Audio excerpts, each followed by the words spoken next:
have like I've been looking forward to this. Like it's exciting. So fun. Me too. So, Me too. This is the best. And your mouth is okay? Okay. Let's give some context. Yeah.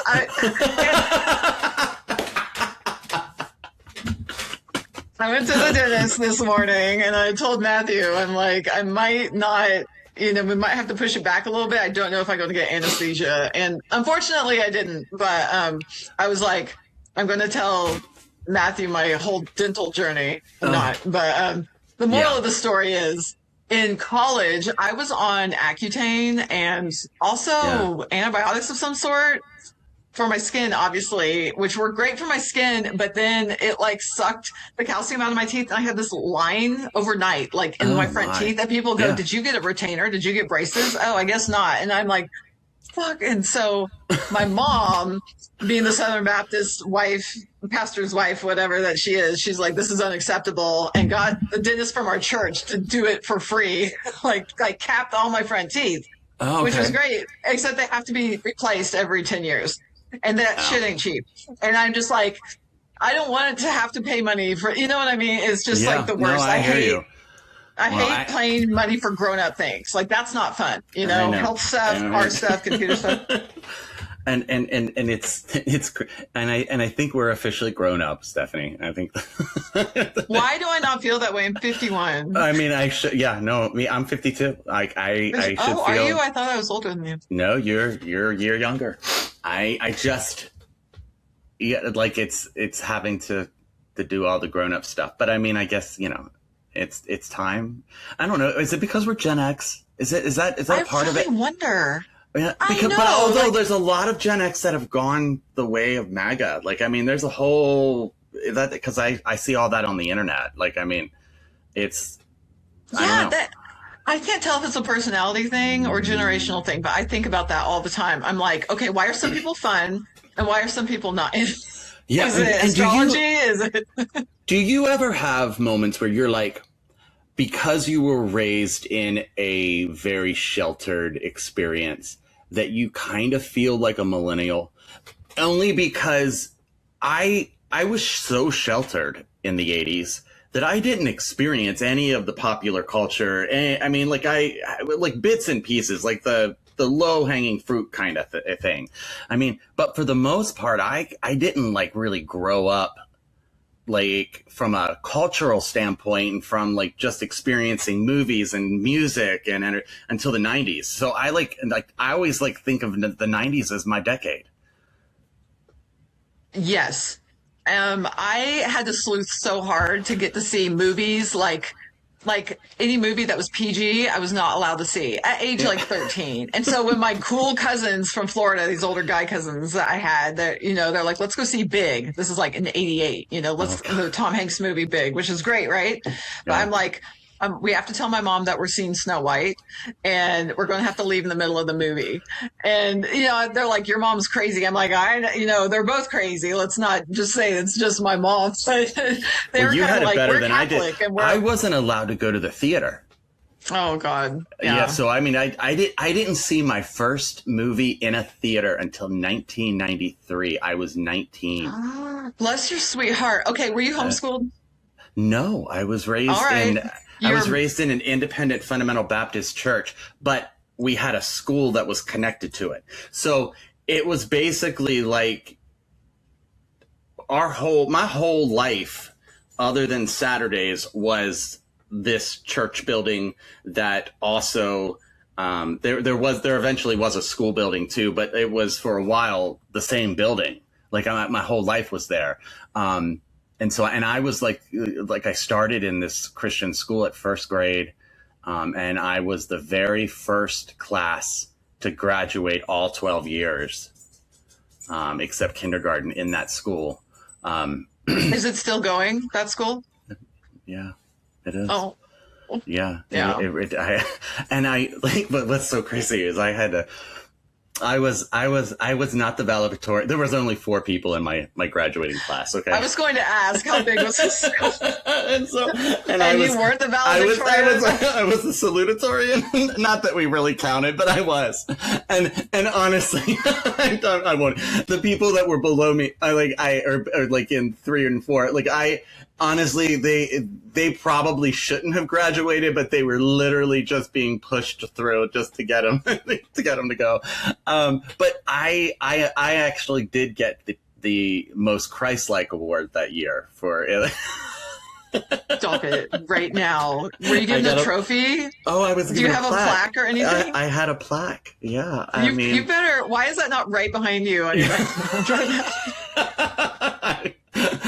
Yeah, no, I really should try to find that, because that would be a funny conversation point. But yeah, I went to all 12 years, and the school was worse than the church, because I don't know if you know much about like the Christian schools in the 80s, but they were run by people who got their educations at pastor schools, they were called preacher boy schools. And so like the principal, like it was all nepotism. Like the principal for a while was the brother of the pastor. Like the brother's wife was, this kindergarten teacher. My first and second grade teacher was the actual pastor's wife. It was all like interconnected. Yeah. And so but when I graduated, I ended up having surgery on my back because I had scoliosis. So I had to have 2 bars put in my back a month after my graduation. And so I went to a community college for the first 2 years, and I had to take like 3 or 4 preparatory classes to get into the regular classes. That's how it goes. It's just a farm. It is. They push. Like, did you see the video going? Did you see the video going around that was about homeschooling, and the person hosting the show called it trickle down stupidity, and I was like, I wasn't homeschooled, but I swear that's what my school was too. I mean, it was trickle down stupidity, and that's 100%. Yeah. And so but I had to take 2 English courses and a math course and a spelling course before I was allowed to get into spelling. Yes. And now you're a writer, so that was a good course that you took. I mean, people like nobody in my school like thought that if I were to do anything, it would never be writing. Like it would never, like I would never have been able to, like, I was too hyperactive. I was too much ADHD. Like it was just all over the place. And I also was I was a late bloomer. So not only did I have like this idea of like, I really didn't have a vast experience from a cultural standpoint. I was also like, I mean, I didn't really go through puberty until I was like 17 or 18. Like I was just really late. And so like there were, I mean, I just wonder if my parents had held me back. And, back then there was nobody held anyone back just to allow them to be a little bit older in your class. Like I went to school when I was 4. I was in kindergarten, as a 4-year-old, and I turned 5 at some point during the year, and so I just was young. I mean, I was barely 17 when I graduated. So yeah. Okay. Are you from Nashville originally? No, I grew up in Maryland. Have you never heard this story? Like, I went to a church, Stephanie, where Barbie dolls were burned in front of me to explain hell. Like Matthew? Yeah. No, I mean, it was like when I was born, my parents were Methodists. And at some point when I was like 5, I was 4 going almost 5. And my parents decided, were visited by a friend of theirs that they knew vaguely. And then this quote unquote preacher boy who had just graduated from, oh gosh, what was it? Hiles-Anderson College in Indiana. And it was a preacher boy school is what they called it. And he was going to start a church in our area, and my parents were one of the 7 first families to sign up for it and join. And so my whole life changed like overnight. Like it was, one week. Because Methodist, I think of as being kind of sane. Oh, yeah. Well, and back then, I mean, people thought of them as like, I mean, they were considered very liberal in some situations. So anyway, we went from just a normal church story to, I mean, soul winning. I mean, there was soul winning on, I don't know if people even know what soul winning is, but we literally would go around knocking on people's doors. Witnessing, evangelizing. Yeah. Mm-hmm. Handing out gospel tracts. And, so like we had Sunday night, Wednesday night. There was usually some sort of function on Tuesday night. My dad was like either had a deacons meeting or an ushers gathering or some kind of thing on Monday night. And then Thursday night was soul winning. And once I was a teenager, the Friday night was taken because that was youth group night. So like it was my whole life was, engulfed in it. There's something very Little House on the Prairie about it that makes me think like our families or those families needed community. And I know that my parents moved away from their families and found church, they found family within these church communities. So it's like a little cult. My therapist told me a couple months ago, I just remember her saying that families are like little cults in that they all have their unwritten rules, and you're at risk of being on the outs if you don't fall in line with these unwritten things that are just communicated to you. And that just made a lot of sense to me. Yeah, no, I've often described it. For my parents, fundamentalism fit them like a straitjacket. Like it. They felt contained. It's like you're a newborn and you need to be swaddled. Exactly. It really did. They found value in it, and even when, and they were. Looking back, and even in the middle of it, there were a multitude of signs, like a multitude of just blinking red lights saying this is not what you think it is. I mean, like the I don't want to tell my sister's story, but there was an inappropriate situation involving one of my sisters by the youth pastor, and my dad and my parents just sort of like, I mean, they knew, they found out about it, and he was eventually just sort of like let go, or like he just sort of left the area. But I guess that's something. That's more than right. No, you're right. But the fact that the fact that we stayed for as long as we did after that event, it just boggles my mind, because like that was not the first time with that particular individual. There was another, like there were just little bits and pieces, little stories here and there that we just stayed because that's all we knew. At some point, it's all we had.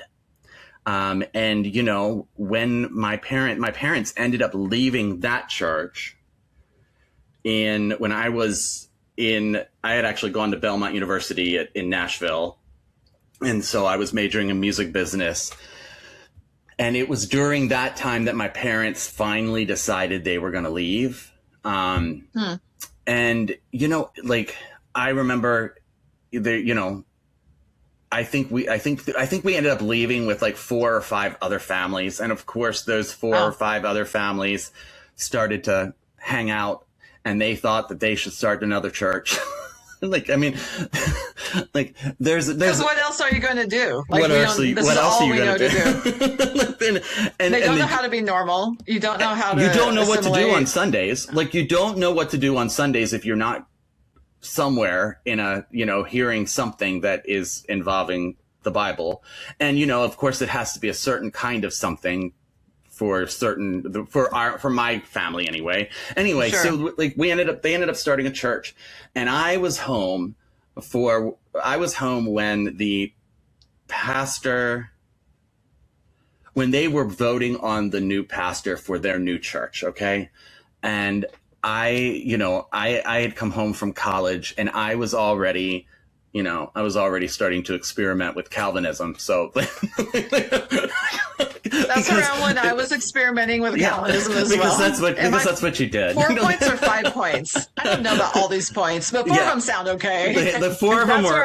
I was 3.5, but I mean, like but I was very much, in love with the concepts. Most of the concept. Anyway, so that's where I was. So when I came home and I heard this preacher, I was like, Dad, my dad was, of course, like one of the 4 or 5 men who were going to vote for him. And I said, you can't elect this guy. Like, this guy, I mean, like,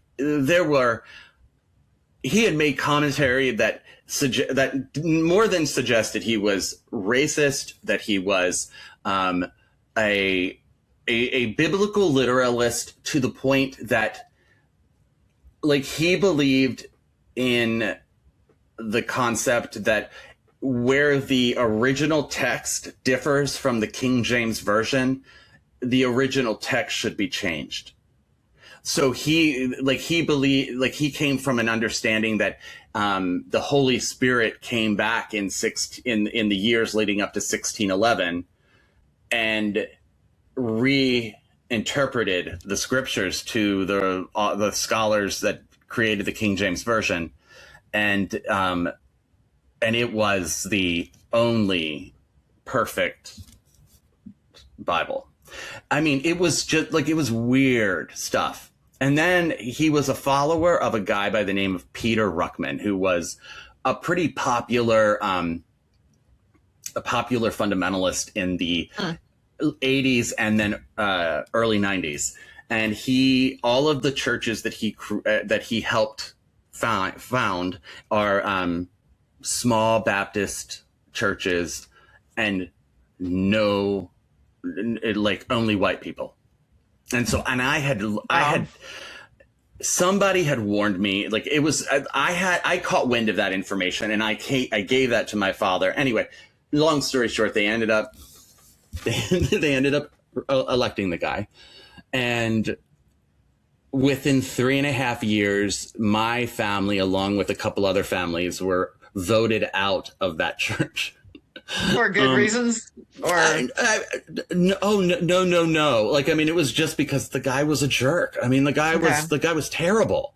And he was very, like, it was all the things that guy did. Of course, of course, at the time, I was very supportive of my parents, but like, we weren't perfect. My God, like, we were hurt, traumatized, church people. Like, I mean, so of course we didn't know what we were doing. But I've looked at my, I mean, I don't get to talk to my family anymore because of things, but like, it's a situation where my parents have a crazy history of just one church after another ending terrible. Like, they're just, it just very rare is it a healthy exit from a church. And one of the last long conversations that I had with my mom, this was 4 or 5 years ago. She was like, Matthew, have you heard about what happened at the church? This was a different church. Like, I mean, they literally helped start 4 or 5 churches in their adult life. And this was like I think they're still technically involved in this one, I think. Anyway, like, one of the women in the church found a loaded gun in the pulpit of the church, and it was not locked up. And so there was this heated exchange. And then it's just like, I'm like, Mom, at some point, maybe you could just stay home and watch watch preaching on TV. Like, I'm sure there is a preacher on TV that would be a lot healthier. Perhaps, at least you wouldn't have to like interact with them. I mean, it's just, it like every church experience for my family has just been riddled with abuse and lies and he said, she said, they said, you know, stuff that it boggles my mind that they just continued to put up with it. But they did. And yeah, I mean, I really feel like it's our parent. Looking back, I'm able to have so much compassion for my parents. My story's similar to yours in that when I got healthier, they're like, you're out. You know, I asked my parents to go to therapy with me. This was when Molly was a baby. And Judah was 3. So, you know, 20 years ago. And their response was, it's too bad you made this decision and we're never going to see you again.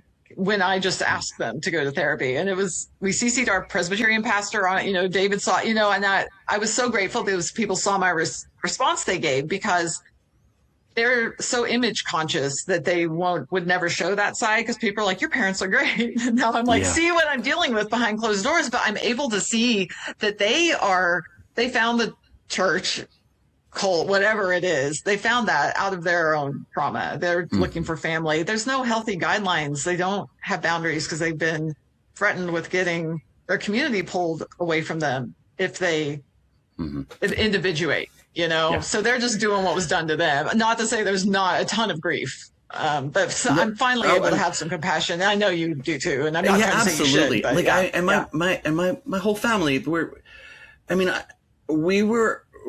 I grew up in a really small community. Like it was mostly poor. Like there were certain areas that had a little bit of wealth. Like, I mean, we were raised like classic middle class. My parents both have, my dad only has a high school education.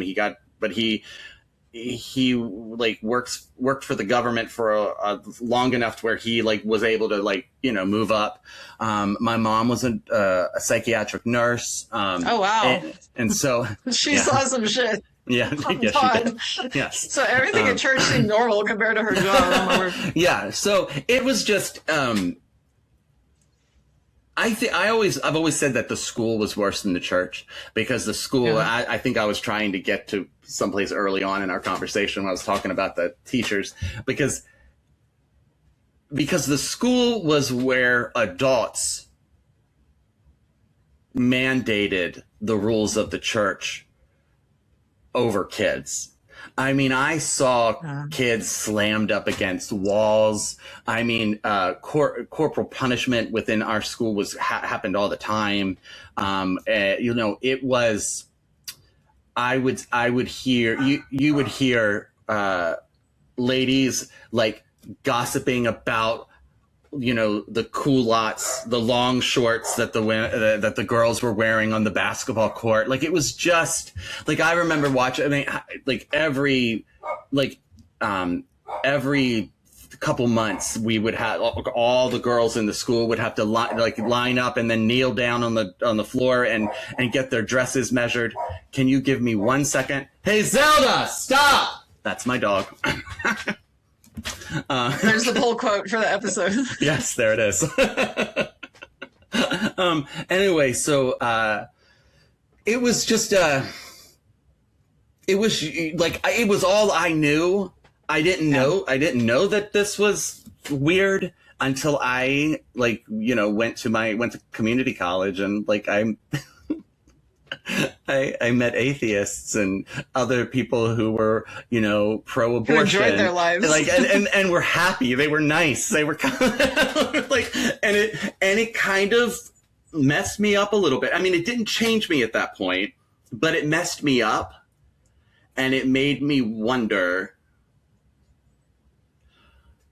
like, what if? And, you know, like, for when you're 19 or 20, and I like, Stephanie, when you are raised in a gathering, in a church gathering that is so build around these solid rules of what you don't do, what you do, any step away from it, whether it is an action or it is a belief that you stop believing or a belief that you take on, it is like ripping open a massive wound because it created so much family drama. Like when I was in college on my first year, I went to see my very first movie, and somehow I had told my sister.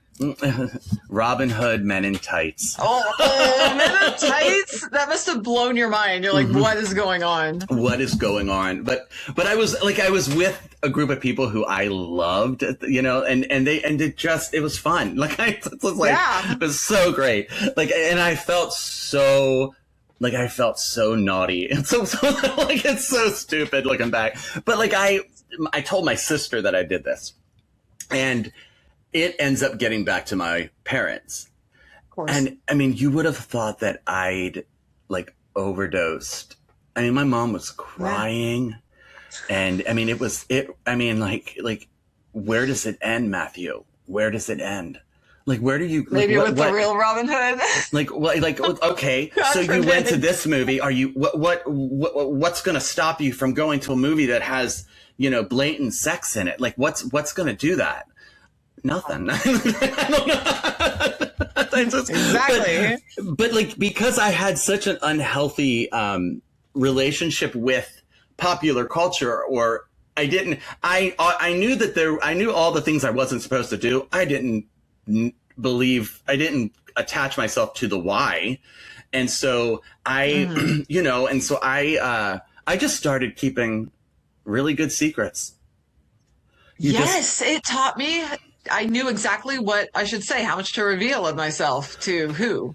Yeah. And just because, and again, it wasn't about controlling. It wasn't about necessarily being my goal. I learned one of the biggest lessons I learned, and it's a terrible lesson, is that it's not about the truth.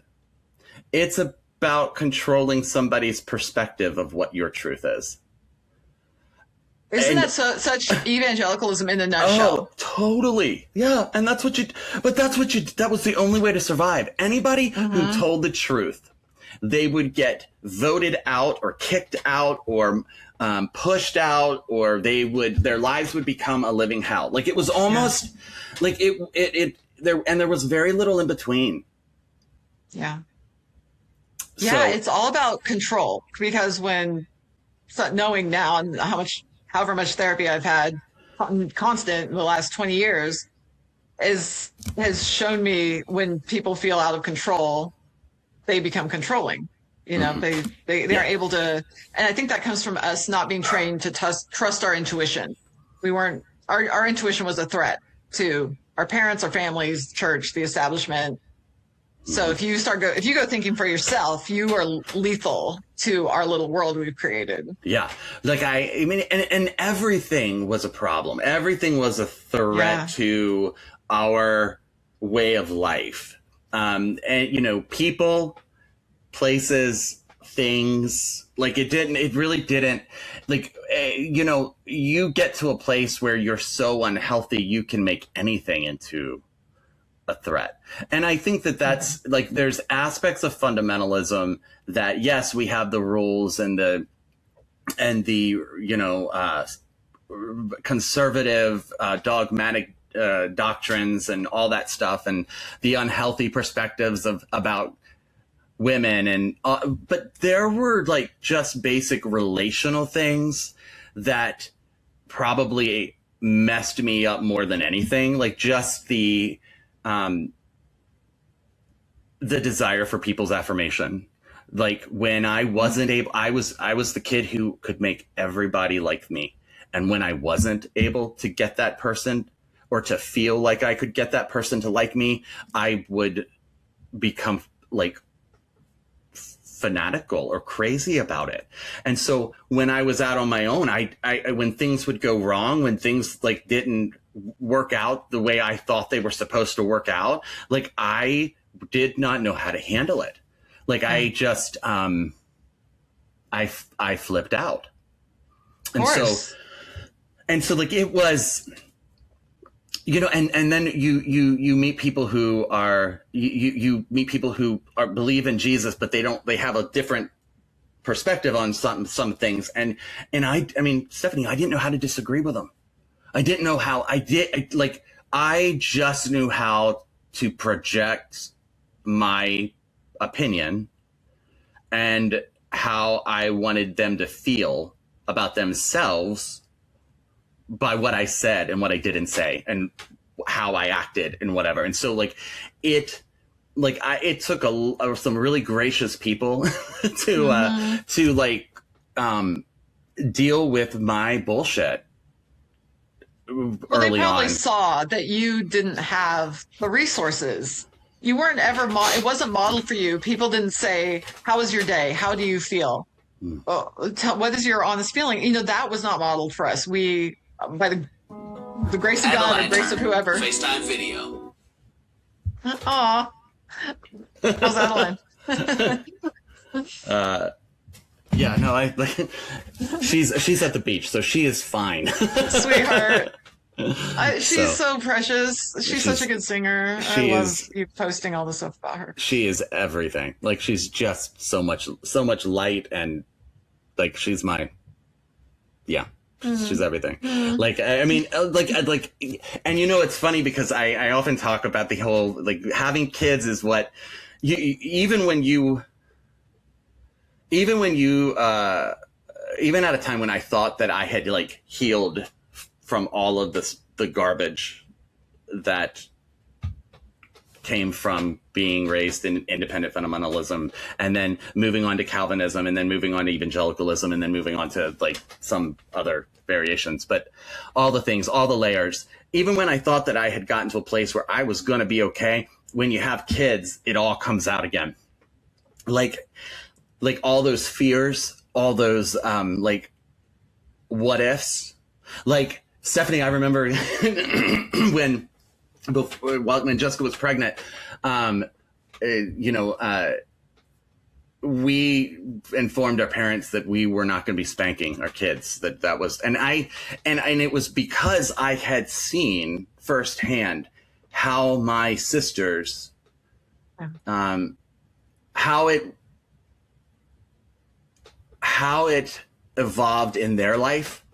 I saw abuse. Like, I mean, it was just abusive. And so, like, I didn't know what I was or wasn't capable of. And so I didn't even want that. I didn't even want the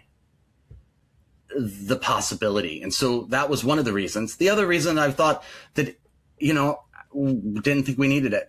I didn't think there was anything good. I was spanked and it was abuse. Like, it was like how I was spanked, all the things, like, it was abuse. And I can try to, like, you know, like him and haw about it and try to, like, and want not to say that about my family. But at the end of the day, that's what it was. So I can't change that. Like, if I explained what would happen when I got spanked, like, everybody else would say that's abuse. Like, that's not spanking, that's not even quote unquote good spanking or whatever it was, you know? Yeah. Anyway, but you would have thought, like, there was this, from my family when we told them that we weren't doing this, like this, How there dare was you not this, beat your children. There was You're this disappointing God. Like a sadness Yeah. on behalf of our kids. Now, that kind of changed as, like, in the sense of their opinions about it, they shut up about it. But when you are starting that conversation, or when you have kids and you're, like, wanting to talk to them about God, and what are you going to give them? What is the story that you're going to tell them about to be true about God? I remember, like, Elias was 5 years old in kindergarten, and he was riding in the back seat, and he says, "Dad, is there really a devil?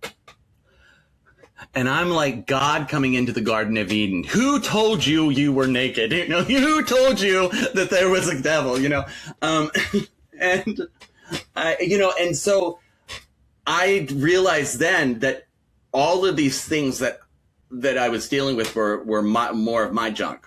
Like, it was more of my stuff. It wasn't, it didn't have anything to do with what I needed to tell my kids and what I needed to share. That if it was based on fear, that it was the wrong choice. Like, if I was doing something or teaching them something or giving them something that was at all based on my leftover fears or leftover what ifs, whatever, you know, what if they're right about this, or what if they're right about that? Like, if I had to let go of all that. So having kids kind of brought up a whole bunch of other unresolved stuff from my childhood that I had to go and rework. And I've often told, you know, people who are like, haven't had their kids yet, or they don't know whether they're going to have kids or whatever. And I was like, well, if you do end up having children, like, there will be another wave of healing that will have to happen, because like, it brings up for many of us, I don't want to like project a blanket, but it certainly is true for a lot of the people that I have like talked to about, you know, healing from fundamentalism, because they, you know, and that's not even like, just healing isn't even going through deconstruction. It's just the healing part of the spiritual abuse. And, you know, like when I was going through it, much like there wasn't, you know, I kind of started my deconstruction in like 2005, 2006. That's where, like, you know, I just really started to ask a whole bunch of questions. I started to roll my eyes at a lot of the evangelical church stuff, but there was no word for it. We didn't call it that. It was just called a slippery slope. And, you know, like you, and you just wrote it. Like, you just got on the slide and you wrote it all the way down. And I often think about that. It's kind of like, that line from the Chicks song, I'm Not Ready to Make Nice, where it's like, and you made my whole world spin, and I kind of liked it. And that was me. My whole world started to crumble, and I kind of liked it. And so it, and you know, I'll be honest, I had, because I was, at that point, I had already like started writing. You had Jesus Needs New PR. That's when I first met you. Right. I had the blog. That was your Twitter handle. Yeah. Jesus Needs New PR. And so, but my first book was called The Christian Culture Survival Guide, that I wrote for Relevant. What year was that? It came out in 2004. That's my first book. Wow. I mean, yeah. Yeah, that's so, and it was different enough.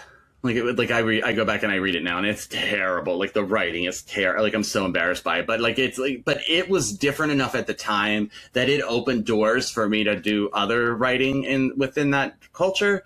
And so I was, you know, Jesus Needs New PR. I was planning on writing a book around it, and I actually ended up finishing almost the entire manuscript, and I sent it to my publisher, and they took my contract away because it was heretical. Yeah, it was too much. Like, there was no, like, and the guy, my editor was like, I absolutely love it. I see how we need it. There's no way it's going to get past our editorial board. No way. Like, it pitch just it to the fucking New York Times, you know, or someone who has like the capacity for. Yeah, the questions you were asking. Yeah. Yeah. No, and it was, and you know, and it's which is when I ended up writing my first memoir called Churched. Like, that was what kind of came out of that losing that book deal. I, you know, ended up signing another one, and that was the next book.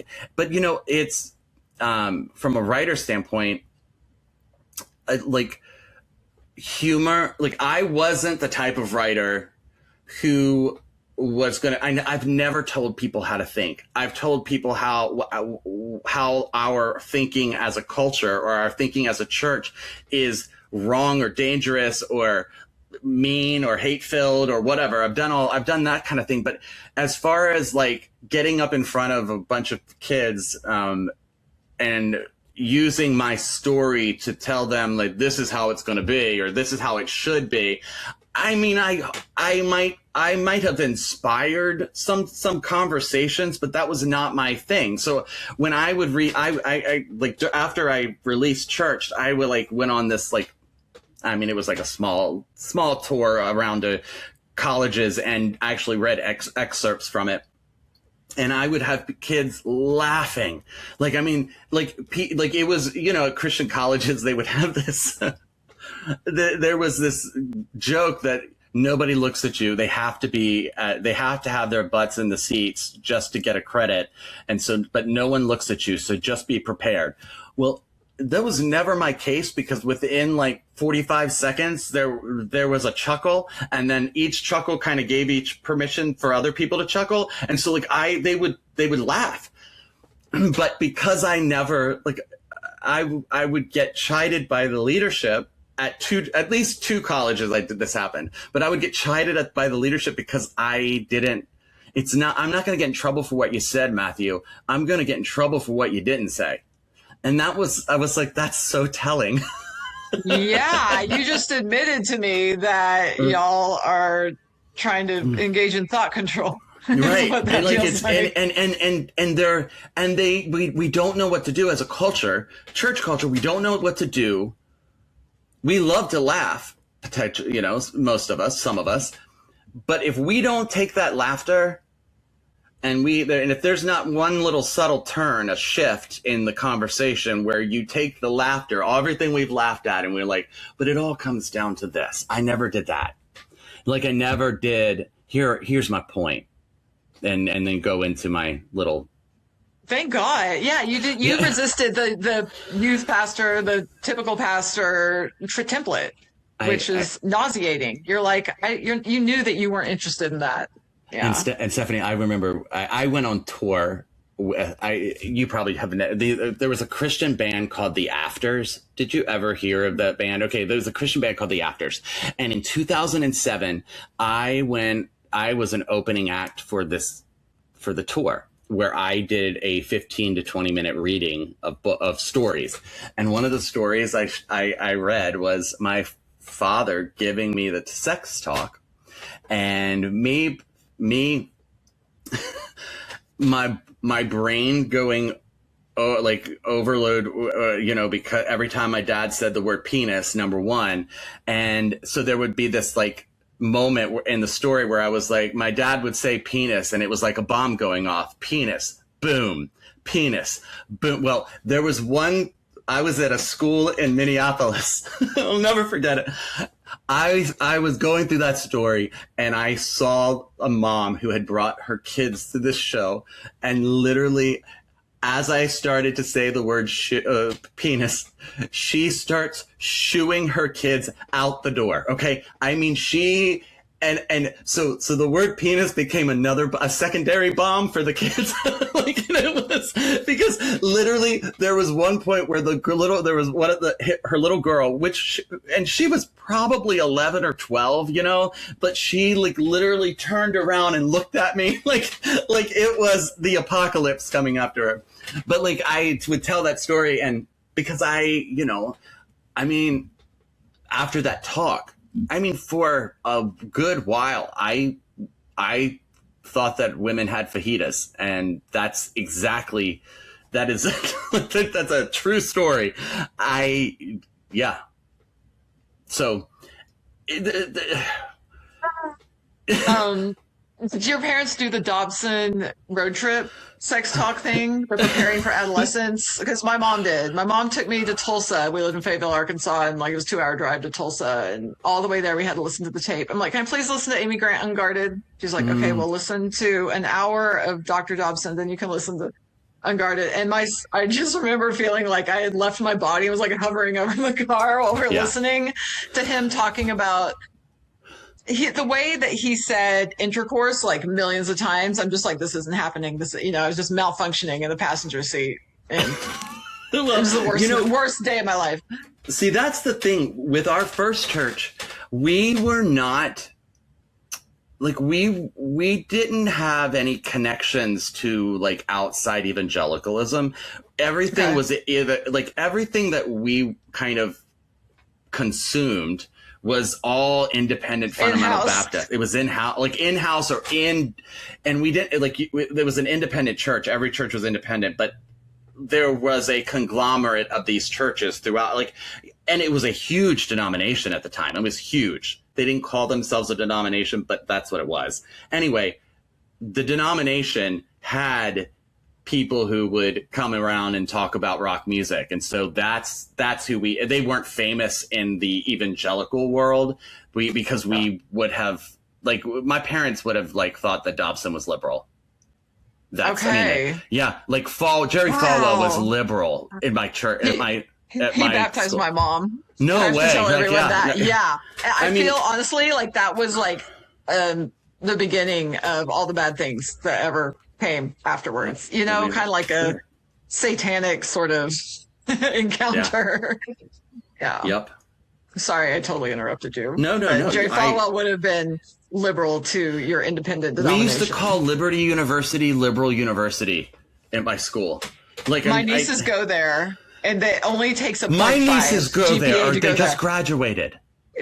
One of mine just graduated, and within like a week, she got married in the little farm-to-table chapel that they have where they have like, it's like Mooney weddings, where they just like roll them out like in 15-minute increments in this chapel on Liberty campus. I wonder Did if your niece get married yet? No, I don't know. I don't know. They don't. Oh, that's too bad. She's way behind. She's a late bloomer. They're worried about her. I know that I'm pretty sure one of them was dating, but I don't know about like where they are. But yeah. I feel like without even asking you the questions I sent you, we're answering most of them. I just don't want to skip over anything that you felt like you really wanted to bring up. Because I was just, this is why I ask everyone. I'm like, what belief systems did you grow up with? When did you begin to question them? And I feel like we've kind of like organically hit those. Yeah, and I think that what is, what I wanted to say about the whole questioning thing, it would be because of the environment that I was raised in, because of the foundations and the fear and the whatever. It was 2 steps forward, 1 step back, 2 steps forward, maybe 3 steps back. Like it was like, it was a lot because I eventually like got to a place where I was afraid to talk about it, or was afraid to talk about, like, number one, among my friends, I was weird. Like I was like I didn't, and I had never been in that kind of environment where my belief system was the like I was an asshole. Like I was an asshole in my circle because of my beliefs. Like that's how strict it was. And so that part, like I stopped talking about it with my friends. But I remember I eventually, after graduating college and then getting my first real job, I lived in Northern Virginia, and I went to, I had a circle of friends who all went to a USA Presbyterian church. And it was liberal. It was the first church I went to that had, women's pastors, and where there was political people all across the spectrum. Like it was not, like it was just outside of my norm, and it made me feel uncomfortable. And I stayed there. Like I stayed there. This was in 1999, leading into 2000. And it was the first time where people were like, you do know that you had an effed up introduction to God. You do know that, right? Amazing. And it was. Oh, that's such a gift for someone to tell you something like that. Totally, it was a gift. It was a gift, and I'd never thought about it. And it was. Were you able to receive it? Like, were you able to hear that? Oh, you know what? Because because of my relationship with that individual, yes, I was. Oh, okay. And it actually pushed me to start therapy. Nice. I didn't go very long because it was it was uncomfortable for me at 27. Like, sure. And so, and it's uncomfortable. The older you get, the more uncomfortable it probably is to start. Yeah. And so, like, I mean, like, so it took me a while. Like, it was like a starting point of therapy, and a starting point for me, like at 27, I met people who asked questions that I thought were heretical, and I remained their friends. And because of that, it gave me permission to be okay with asking the questions. And so I guess it was, I ended up moving back to Nashville for a job, and then Katrina happened. And I always tell, like when someone says, "Hey, when did you start deconstructing?" And it was that Katrina, because my politics deconstructed before anything religious did. I was like, I do not want to harm people. Like, I wanted to stop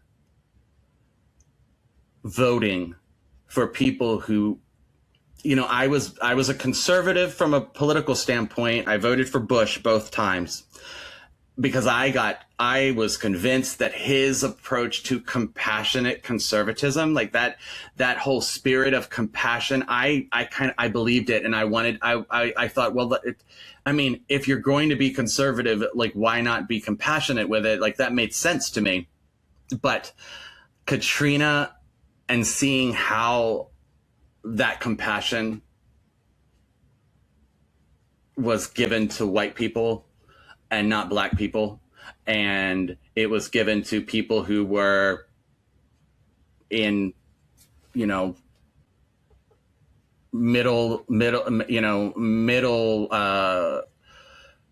had a little bit of money, but not given to poor people. Like, and I watching that event, it completely, like, my belief systems, and I've never voted for a Republican since, since watching, that administration completely utilize God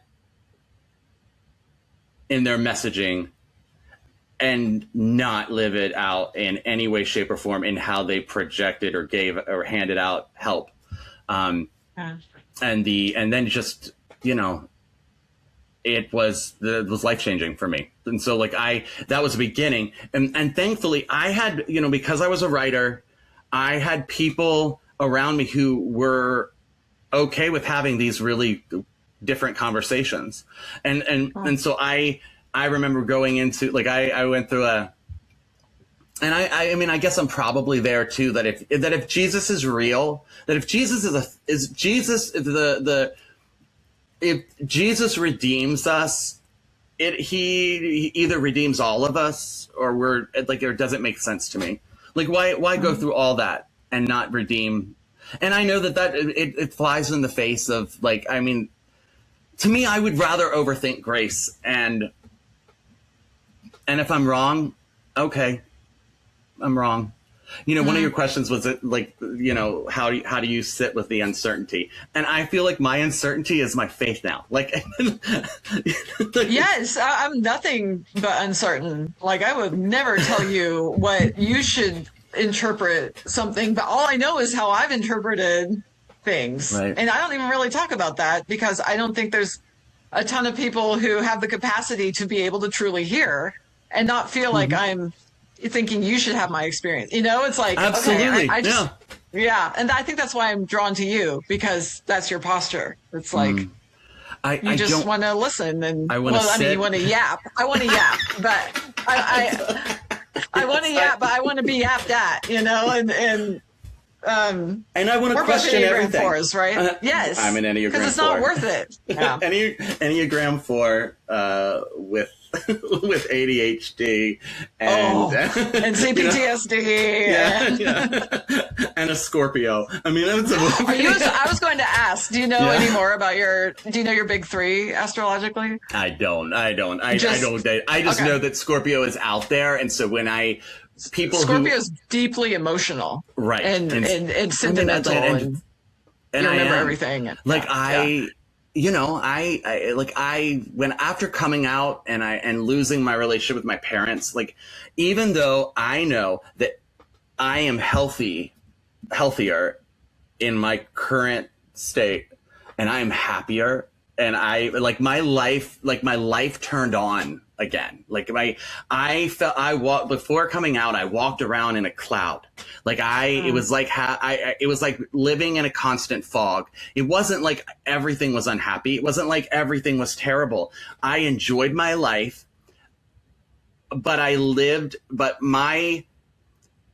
the highest I could ever go was like 70%. Like, while everyone else could reach higher and be their full selves, like, I felt like I had to stop here.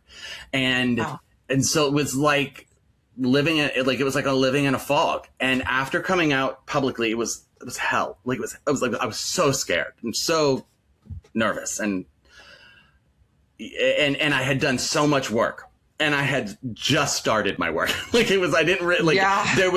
there was going to be a wealth of work that happened afterward. And Stephanie, like, the fog lifted. Like, I still have moments where I like will I'll get out of bed and I'll put my feet on the floor and I'll say, I get to be my full self today. And it makes me tear up sometimes still. No, and it made me tear up a whole lot. It made me like, it filled me with some sort of like adrenaline for several years after coming out, and just getting up, waking up, and no matter how hard it was going to be, or how many uphill things that I had to climb up, like I just going into life as my full human self, and not having any secrets, and not having any lies, and not having any of the BS. You have to learn to breathe again. Like, you have to learn to, like, it's like it was like a joygasm every day. Like, it really was. It sounds like you experienced like being born again. It really was. It was like a resurrection. Like, it was and I think there were times when I would describe it that way.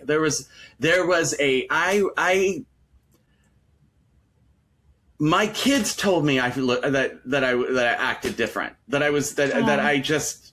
It's so good to see you smile more, or just, and that's, but then I was talking about my family, and I hate that they don't get to know me, won't ever get to know me, but as my happiest, most, because they cannot. It's not even about giving me a chance. Right.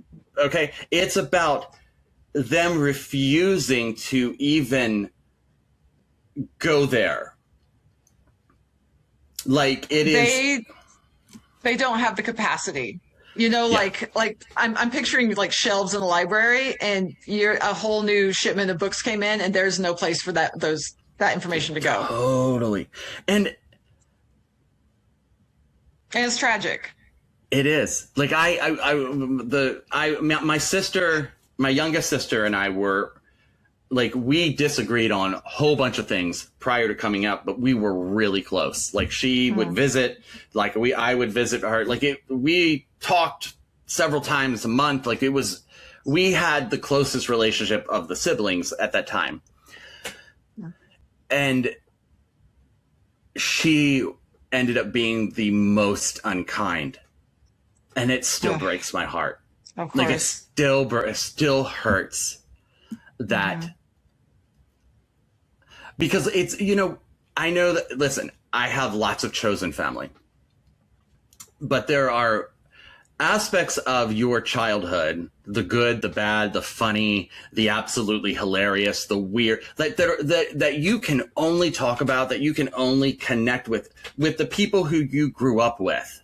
Yeah. And that was my sister's. Like, even when we were voting for completely different people, and I thought they were nuts for doing that I could be in the same room with them and laugh my ass off with them because of just the shared experience of growing up and, having that, those moments, like, just make us laugh and, make us, it was devastating to lose that. Am I okay? Yeah, I'm okay. Yeah. Totally okay. But like it's hard to grieve fully somebody who is still there, who is still alive. But I wake up, I would say 3 or 4 times a week. I will take a moment and I will grieve what is, and I spend time grieving what will be. And I know that it's not like when somebody dies in my family, I know that there's going to be another wave of grief that I'm going to have to like work through, and that's fine. But I know that I'm also, my heart is prepared. I'm preparing my heart for that. Because future grief, like, it's a thing, like it's a real thing. And I think that, when you have a close relationship with your family, you're going to grieve differently than somebody like myself. And like where your story comes from, like, when we find out like that,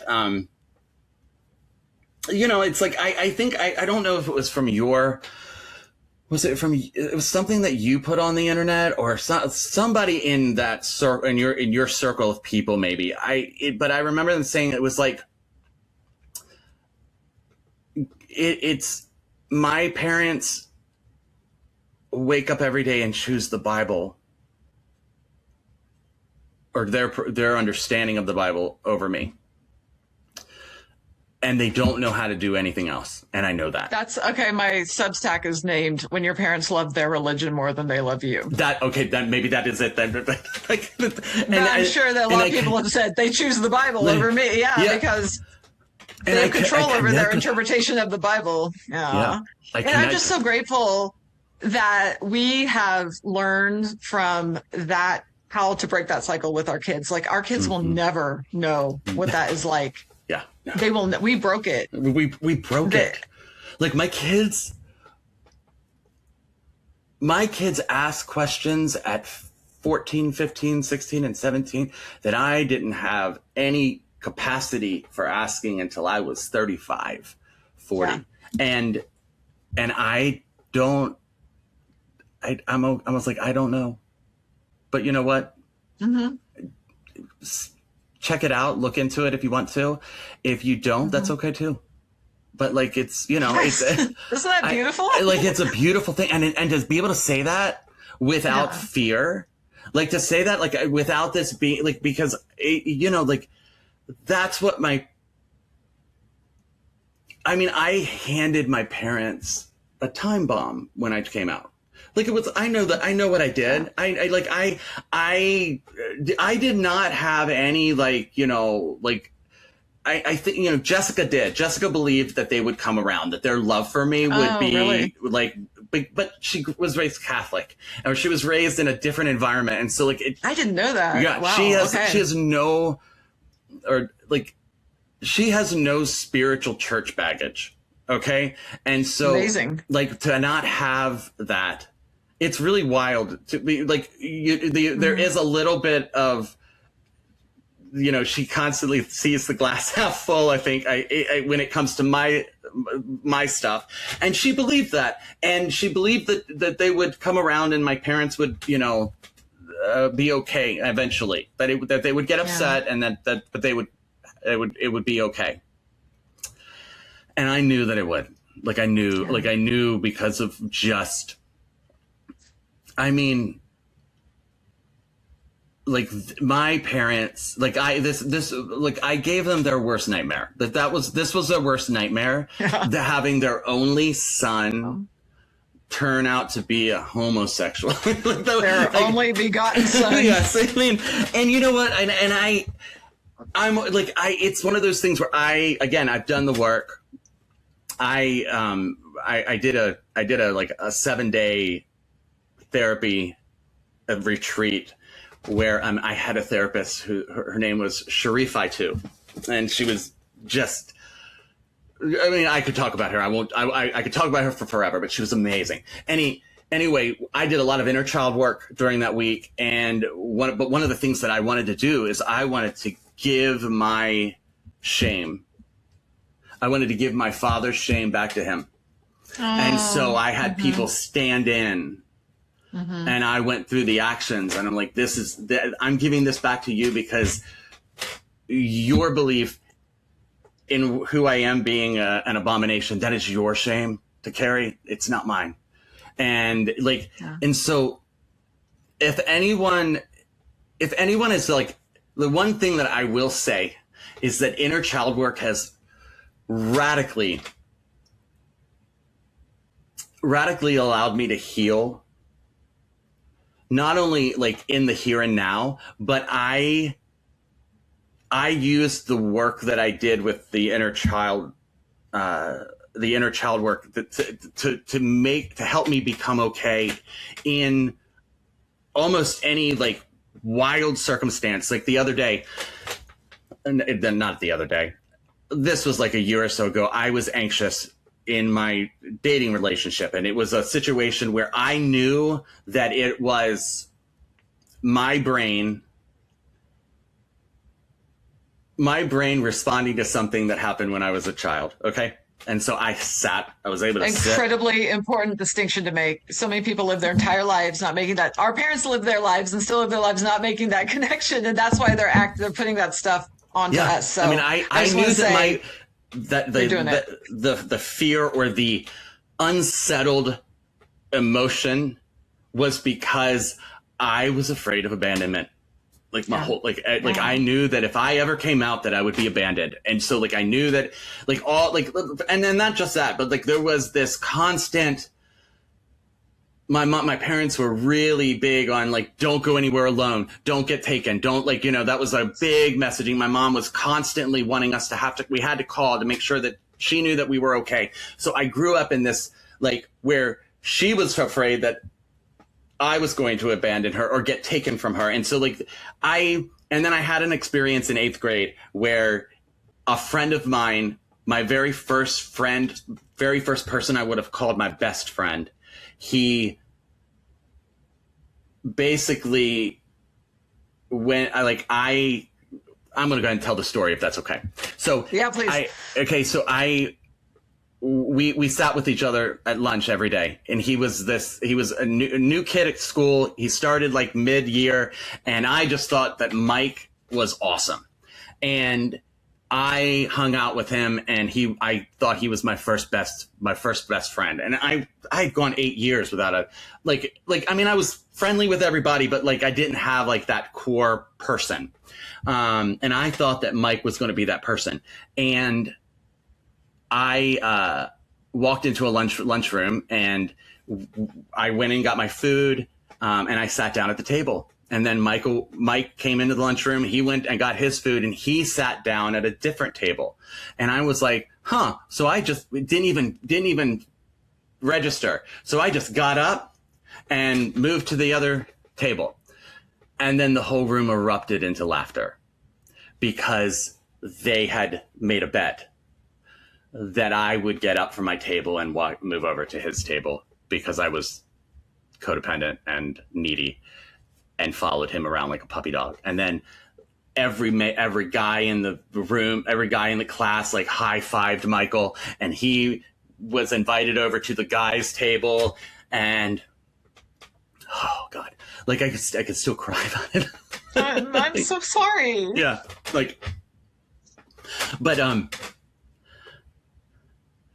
But that experience left me feeling like I was constantly on the verge of being left. And so I did some work with my 8th grade self. And so when I start to feel like I'm getting abandoned, I can sit, hey, what do you I can sit with my 8th grade self and I can say, what do you need? What are you looking for? How can I help?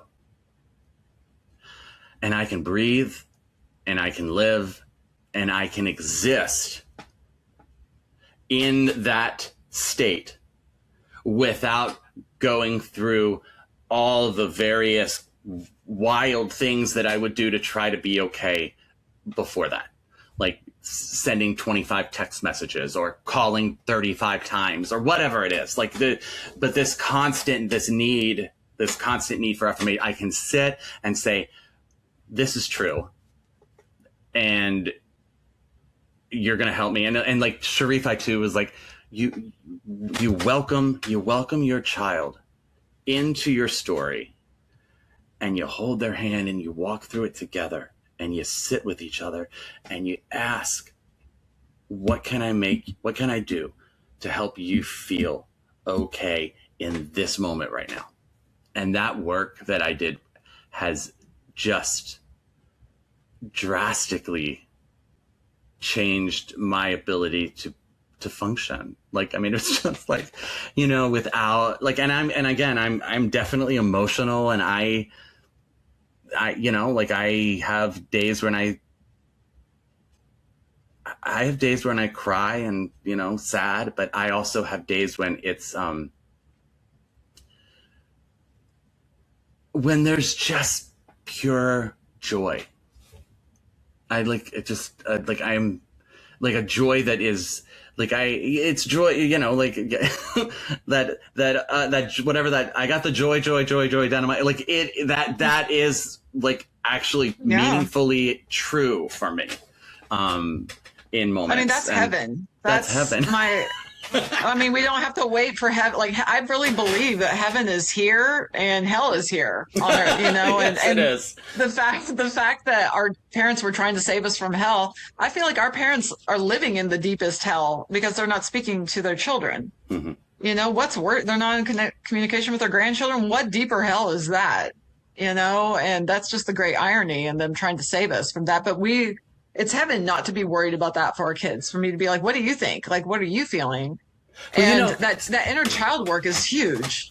And Stephanie, I want to say, you have been one of those people who have, at several times in my story, challenged me to be better. Like, challenged me to think outside of where I was at that particular time. Aww. And I just like, I mean that, like, it was like,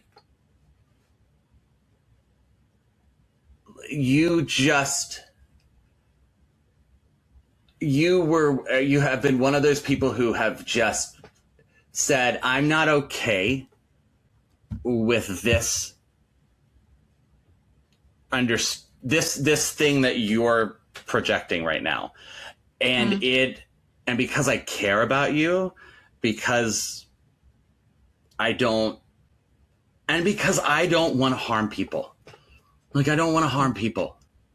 And so there's the rub. Right. So many people that we say that to don't. That's like, very beautiful that you are. It's not, my seeds aren't falling on rocky soil with you. No, like, it is. I mean, like, you're one of the 12. Well, you're like one of those 15 people whose content, even just, you don't even know some of the times when you have made me rethink my perspective on something. Like, it's like, seriously, yes, we do know there's been 2 or 3, but like where you have challenged me, and that. The last time we did a podcast, it was. It was built around that. But like, that was fun. That was fun. It was so lovely because you're like, sure, yeah, let's do it. Yeah. So I appreciate that so much from you. It's so rare to find someone who's like, I want to talk about what I was feeling and what you were feeling. Yeah. Like, I mean, but at the end of the day, no harm. And I think that is like, I have, for some reason, that has become one of like and maybe it's because I borrowed it from the like hospital creed, or maybe somebody else said it, but like, do no harm is like it's my mantra for when I write children's books. I want to uplift, I want to heal, but I mean, language is important. And so that's why, like, I avoid pronouns for God, and I don't want my books to inspire anything except that child, inclusion, and that child is a delight to God, that God delights in that human, no matter who they are or where their story goes. So, like, it's you have had an impact on me, and I am grateful. That's how I feel about you. Well, thank you. So lovely. I'm thinking about how you are friends with Amy Grant, like, who is like my birth mother, as I like to say. Yeah. I've never met her, but she was my first concert when I was 8 years old in Barnhill Arena in Fayetteville, Arkansas, and I've just been addicted ever since to everything she's ever done. But this has been going around on her social media, where she was talking about a therapist or someone told her that there's 5 things to always be saying to your kids. And do you know what I'm talking about? Where 5 is like, how can I help you? Right. 4 is, I forget 4. But 3 is obviously, I love you. And I remember 1 is we. And I just like remembering that for my inner child, because it's been so difficult for me to get my head around the concept of younger me and the fact that she's in there at different ages. And saying that to her when I notice that I'm triggered. I notice I'm triggered by my children's emotions, and and now they're in their 20s, but I'm only really able to see, I'm responding to them the way I was responded to by my parents when I was emotional, which is that I'm feeling overwhelmed. I'm feeling inconvenienced by there's something coming up, and I'm just feeling like I cannot, what's happening. And so it's been so helpful for me to be able to be like, how can I help you, to my inner child and to my kids, and just go through that because of Amy. and like, there's a story on the internet somewhere, and you should look it up, but it's about a song that she released 4 or 5 years ago, and she tells the story about her daughter saying, I want you to go to therapy with me because I need. And I remember thinking to myself, oh my gosh, how powerful this is for a 64-year-old mom to still be pliable enough and to not just go, but say, absolutely, I will go. Yeah. And she was like, and it wasn't pretty at times, and there were ups and downs, and like, and you learn, you hearing what your kids actually think about you. It's not like this fun ice cream in the park kind of experience, but it is. I stayed with it. And anyway, there's a point to what she makes and what she does, but it's a beautiful story. So if you connected to those 5 points, because I thought that was a beautiful thing, like, it's just nice, because so often, so many of the people that we looked up to as kids, they didn't evolve. And to have people like Amy who are willing to evolve and have evolved and show up in ways that you don't, like, you're like, oh my gosh, like, that is such a big deal to a kid like myself. Like, when she showed up for the kids choir, who's led by the gay choir director in New York, and she's like singing their songs and they surprised her with like their own rendition of El Shaddai. Like, I mean, like that, can you imagine how healing that was for that leader? That changed his story. Like, that was and so, like, like, when you get to know and experience your heroes, and they end up being truly heroic in some ways, or human, but just heroic. And the thing about Amy is that she shows up she's Nashville, like she's like here in Nashville, she gives to every cause. Her and her husband Vince, like literally, they show up and support every single thing that is like everything, every good thing. They are present, or they're giving, or they're, you know, giving up their time to sing at the thing. And like, it's truly like incredible. Like, it's just, there's an activeness to her justice work. Yes. Like, she's active in it. And that's something that I want more of. I want to be more active in my justice work. Yes. Yeah. And I'm so appreciative that she has these resources that she's like throwing around. Absolutely. It's like, what are they there for otherwise? And she knows that. She'd be the first person to say that too. Absolutely. Yeah.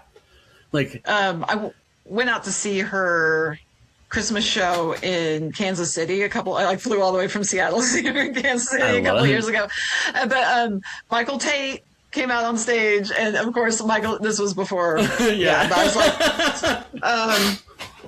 but his vibe was weird. You know, I'm like, what's that guy's story? But anyway, Michael W. Smith was up there too. And I'm like, Amy's affiliated with him. But then I heard about her officiating her niece's same-sex wedding. And I'm like, you know what? I'm glad that Michael W. Smith has Amy in his life. Because... Right. And she, like her one of her daughters, like literally, I could like almost throw a rock to their house. And so like, so it's like, she shows up in ways that I guess what I love about Amy is that she shows up in circles where lots of people would be conservative, and she is a light in that circle as much as she's as a light in circles where there's kindness everywhere and good, like and I just I love that she keeps showing up in those other circles, because I think that is where we need more people to say, I don't have to like do exactly what I think my audience wants me to do. I can be my own thing and do my own thing and blaze my own trail. And Amy, that's one thing Amy has been true to her entire career. Like, you know, and I remember her telling me, she goes, I have learned that I let the press be the press, and I keep living my story. I am not going to go back and tell people, well, this is what I meant, or this is what happened. Like, I'm not, that is not my job. I'm not controlling other people's stories about me. And so like, there's something really truly special about her. And her willingness to, like, I mean, you know, like she also knows that she has a huge gay fan base. So, like, good. There's so many. I mean, even kids, even people who I didn't know, like gay people who I didn't know had like a church upbringing. If you bring up Amy, oh my God, I loved her. Like, you know, it's like, it's so funny. But yeah, you're familiar with Flamey Grant, right? Oh my God, queen? Yes, I love. Okay. When I first found her, like, I think it was pretty early on. Someone sent her to me, and I'm like, the perfect drag name doesn't exist, you know? So true, right? Yeah, and her internet presence is so great, where she's very much like, I'm not here to try to explain myself. You know, she's Amy. Yeah, that's it. I keep thinking of in recovery language. I was in Al-Anon for a while to try to apply recovery, like 12-step, to the fact that my family treats Christianity like a substance or alcohol, you know, like, and it was really helpful. And one of the phrases I picked up was like, what other people think of me is none of my business. And it kind of seems like that's what Amy was saying. Yeah, and it's really, that is, and I think that we are so consumed with what other people think and how church people think about us. Like, it's very easy to get lost in that. And so I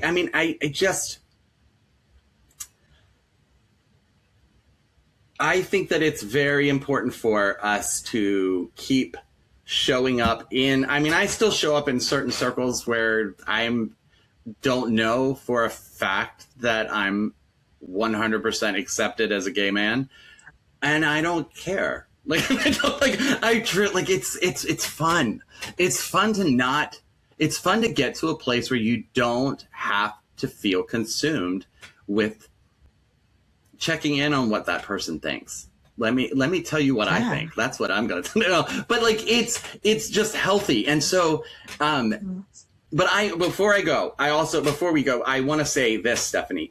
Can you believe that we have been doing this now for almost I've been doing it for 20 years. So 2006 is when I started Jesus Needs New PR blog. Okay.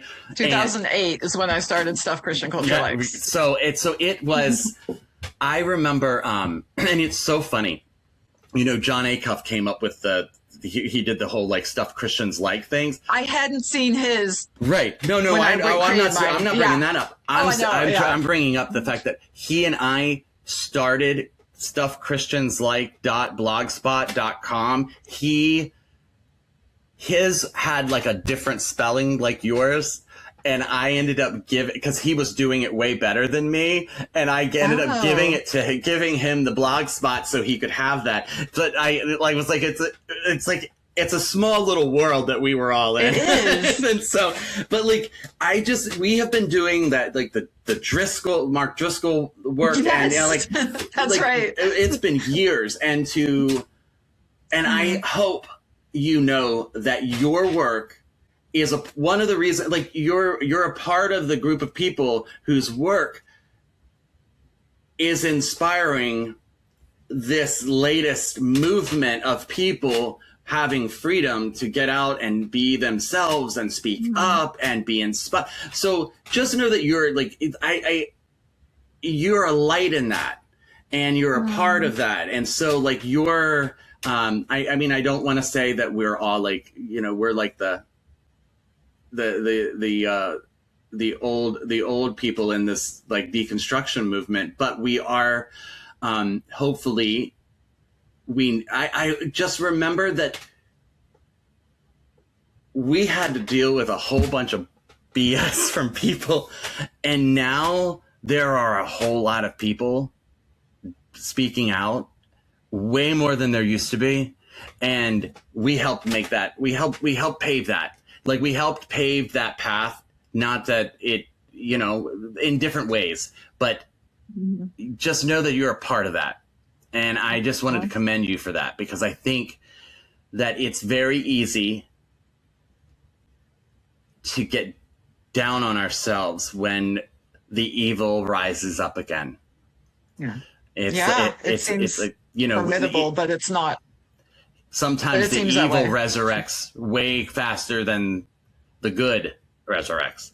And so I just want you to know that you're,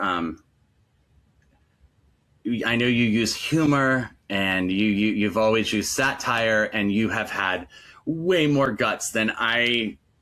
You have so much. It's some of the things you put on the internet, I'm like, oh my god, I wish I could put that on my internet. But seriously, it's so gutsy, and it's and you're continuing to pave the way. You break down barriers, and there's a lot of people doing their thing because of some of the work you've done. So just be encouraged about that, because I think that it's very important to know how our stories affect other people. So, and your books are creating a sense of just very organic sense in children that they are loved for who they are, without any strings attached. And that's maybe the most major thing you can do. So I just love you to pieces. I love you too. Thank you for being on here. I don't know if anything is worth saying, but I just loved having this time with you. So thank you. Same. Maybe we can do it again. I'm not having any straight cis dudes on, and it's not on purpose. I just realized, no straight. We've heard enough from them. Maybe a closeted dude or David, you're cool, but thankfully he doesn't want to be on my podcast. So, well, okay, thank you for your time. Would love to do it again, and you just let me know. Me too. Alrighty. Okay, love you. Bye.